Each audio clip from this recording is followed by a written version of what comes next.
শীতকাল, পিঠে পার্বণের সময়। তো এইবারও পিঠে পার্বণে কিছু না ছোটো ছোটো একটুখানি চেষ্টা করেছিলাম বানানোর, পাটিসাপটা, দুধ পুলি সব বানিয়েছিলাম।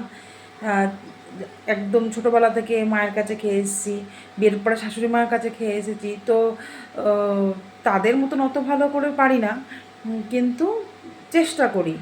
আর এটাও চেষ্টা করি, যেহেতু বাড়ির বাইরে থাকা হয়, যাতে মেয়ে আমাদের রীতিরিবাজগুলো একটু একটু করে জানুক, কী হয় আমাদের সংস্কৃতিতে কী আছে, তা সেই সব কিছুই একটু করে ওকে বোঝানোর, ওকে জানানোর যে এই সময় এটা খেতে হয়, এই সময় এই পুজো হয়, এই সময় এটা করতে হয়। তো একটু একটু করে চেষ্টা করি নিজের সাধ্য মতো। আর বাইরে থাকলে এই সময় শীতকালে খুব গাজরের হালুয়ার একটা প্রচলন আছে। তো পিঠেগুলো তো করেছি, সাথে আজকে বানাচ্ছি একটু গাজরের হালুয়া। তো গাজরের হালুয়া ঠিক বললে হবে না, তো আমি এখানে এসে এইবার জানতে পেরেছি যে গাজরের হালুয়া আর একটা হচ্ছে গাজর পাক, যেটা হরিয়ানাতে খাওয়া হয়। তো আজকে আমি সেটাই বানানোর চেষ্টা করছি।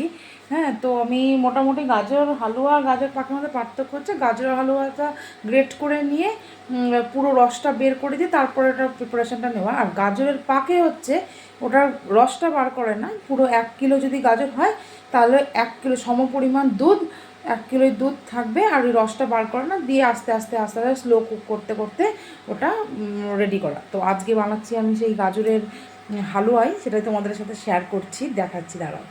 দেওয়ার পরে জলটা শুকিয়ে গিয়ে পুরো এরকম হয়ে যাবে দেখতে অনেকটা। তো আমি 1 কিলো গাজর মোটামুটি ইউজ করেছি। তো আমার পুরো জলটা টেনে গিয়ে এরকম হয়ে গেছে।